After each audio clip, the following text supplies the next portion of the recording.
ಗ್ರಾಮ ಸಭೆಯಲ್ಲಿ ಮೊದಲಿಗೆ ಪ್ರಾರ್ಥನೆ. ಭಾರ್ಗವ ಅವರು ಪ್ರಾರ್ಥನೆ ಮಾಡಲು ಬಂದಿದ್ದಾರೆ. ಎಲ್ಲರೂ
ಸರ್ಕಾರಿ ಹಿರಿಯ ಪ್ರಾಥಮಿಕ ಶಾಲೆ ಧರ್ಮಗಟ್ಟೆಯಲ್ಲಿ ಗ್ರಾಮ ಸಭೆ ಏರ್ಪಡಿಸಲಾಗಿದೆ. ಈ ಗ್ರಾಮ ಸಭೆಯಲ್ಲಿ ಅಧ್ಯಕ್ಷತೆಯನ್ನು ವಹಿಸಿಕೊಂಡಿರುವ ಕುಮಾರಿ ಪ್ರತೀಕ್ಷಾ ಅವರಿಗೆ ಸ್ವಾಗತಗಳು.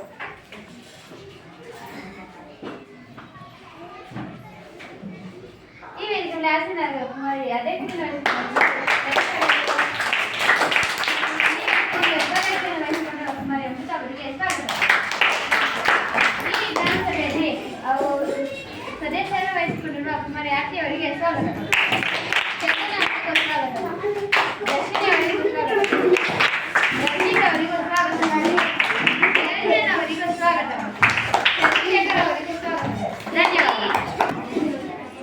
ಗ್ರಾಮ ಪಂಚಾಯಿತಿ ಅಧ್ಯಕ್ಷರಿಗೆ ಸ್ವಾಗತ. ಅಲ್ಲಿ ಕ್ಯಾಂಪಸ್ ಹೋಗಿ ನೋಡ್ರಿ, ಸ್ವಲ್ಪ ಕೇರಿಕೆರೆಯಲ್ಲೂ ಬೀದಿ ಲೈಟ್ಗಳು ಇಲ್ಲ, ಅಲ್ಲೂ ಸ್ವಲ್ಪ ಹೋಗಿ ಹಾಕ್ಸಿ. ನೆಕ್ಸ್ಟ್ ಬನ್ನಿ, ಅಲ್ಲಿ ಮನೆ ಎಲ್ಲ ನೀರು ಹಾಕಿ ಎಲೆ ಹಾಕ್ತಿದ್ದೀರಾ, ಅಲ್ಲಿ ಹೋದ್ರೆ ಎಲ್ಲರೂ ಫೋಟೋ ಹಾಕ್ತಾರೆ. ನಮಗೆ ಹಾಕ್ಸಿದ್ರೆ ನೀರು ಬರಲ್ಲ. ನೆಕ್ಸ್ಟ್ ಬನ್ನಿ, ಗೌರಿ ಕಾಲೋನಿ ಎಂಟಿ ಕಾಲೋನಿ ಅಂತ ಹೋಗಿ ನೋಡ್ರಿ, ಚರಂಡಿ ಸ್ಮೆಲ್ಲು ಓಡಾಡುವಾಗ ಕೇರಿಕೆರೆಯಲ್ಲಿ ನಮಗೆ ಕ್ಯಾಂಪಸ್ ಅಂತ ಮುಗಿತಾರೆ. ಧನ್ಯವಾದಗಳು. ಚಂದನವರೇ, ಸಮಾಧಾನ. ನಾನು ಮೆಲ್ಲಕ್ಕೆ ಮಾರ್ಕ್ಸ್ ಕೊಡ್ತೀನಿ. ಆ ಸರ್ಕಾರದಿಂದ ಅನುದಾನ ನೆಟ್ಟಿಗೆ ಬರ್ತಾನೆ ಇಲ್ಲ. ಹಾಗೆ 1 ಕೋಟಿ ಕಳಿಸಿದ್ದಾರೆ. ನಾನು ಎಷ್ಟು ಅಂತ ಮಾಡಲಿ? ಎಲ್ಲರೂ ಕೈ ಜೋಡಿಸ್ಬೇಕಂತ ಕೊಡ್ತೀನಿ. ಮತ್ತೆ ಇಲ್ಲಿ ಕೆಲಸದವ್ರಿಗೆಲ್ಲ ಕ್ರಮವಾಗಿ ದುಡ್ಡು ಬರ್ತಿಲ್ಲ. ಅಲ್ಲಿ ನಾನು ಮೆಲ್ಲಕ್ಕೆ ಮಾಡಿಸ್ಕೊಡ್ತೀನಿ, ತಗೊಳ್ಳಿ. ಅಧ್ಯಕ್ಷರಿಗೆ ನಮಸ್ತೆ. ಕ್ಯಾಂಪಲ್ಲಿ ಹೋಗಿ ನೋಡ್ರಿ, ಅಲ್ಲಿ ಬೀದಿಲೆಲ್ಲ ಜನ ಮಲ್ತಾರೆ. ಅಲ್ಲಿ ಮನೆನೇ ಇಲ್ಲ. ಒಂದು 25 ಮನೆಗಳು ಕಟ್ಸ್ಕೊಡ್ಬೇಕು. 25 ಜನಕ್ಕೊಂದು ಮನೆಗಳು ಕಟ್ಸ್ಕೊಡ್ಬೇಕು. ಇಲ್ಲಿ ಇದು ಮಾಡ್ತಿರ್ತಾರೆ. ಸರಿ ಅವರೇ, ಸಮಾಧಾನ ಮಾಡ್ತೀನಿ. ಅಲ್ಲಿ ಸರ್ಕಾರದಿಂದ ನೆಟ್ಟಿಗೆ ದುಡ್ಡೇ ಬರ್ತಿಲ್ಲ. ಅಲ್ಲಿ ನಾನು ಮೆಲ್ಲಕ್ಕೆ ಮಾಡಿಸ್ಕೊಡ್ತೀನಿ, ತಗೊಳ್ರಿ. ಅಲ್ಲೆಲ್ಲ ತುಂಬ ಜನ ಮನೆ ಕಟ್ಕೊಡ್ತೀನಿ, ಎಲ್ಲದೂ ಮಾಡ್ಕೊಡ್ತೀನಿ. ಅಲ್ಲಿ ಸರ್ಕಾರದಿಂದ ನೆಟ್ಟಿಗೆ ಅನುದಾನ ಬರ್ತಿಲ್ಲ, ಕೆಲಸದವರಿಗೆಲ್ಲ ಇದು ಬರ್ತಿಲ್ಲ. ಅಲ್ಲಿ ನಾನೆಲ್ಲ ಮಾಡ್ಕೊಡ್ತೀನಿ, ತಗೊಳ್ರಿ. ನೆಟ್ಟಕ್ಕೆ ಮಾಡ್ಕೊಡ್ತೀನಿ. ಎಲ್ಲರೂ ಕೈ ಜೋಡಿಸ್ತೀನಿ. ಸಮಾಧಾನ. ನಮ್ಮ ಅಧ್ಯಕ್ಷರು ಬೀದಿ ನಲ್ಲಿಯಲ್ಲಿ ನೀರು ಎಲ್ಲ ವ್ಯವಸ್ಥೆ ಎಲ್ಲ ಮಾಡಿಸ್ಕೊಡ್ತಾರೆ. ಸಮಾಧಾನ. ಈಗ ಅಧ್ಯಕ್ಷರ ಎಲ್ಲರೂ ಸದಸ್ಯರೆಲ್ಲ ಪ್ರಾಬ್ಲಮ್ಸ್ ಎಲ್ಲ ಹೇಳಿದ್ರು.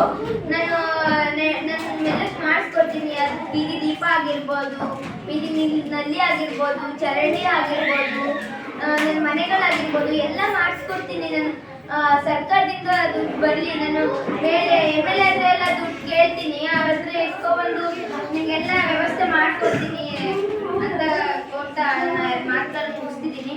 ಧನ್ಯವಾದ. ಪ್ರತೀಕ್ಷಾ ಅವರಿಗೆ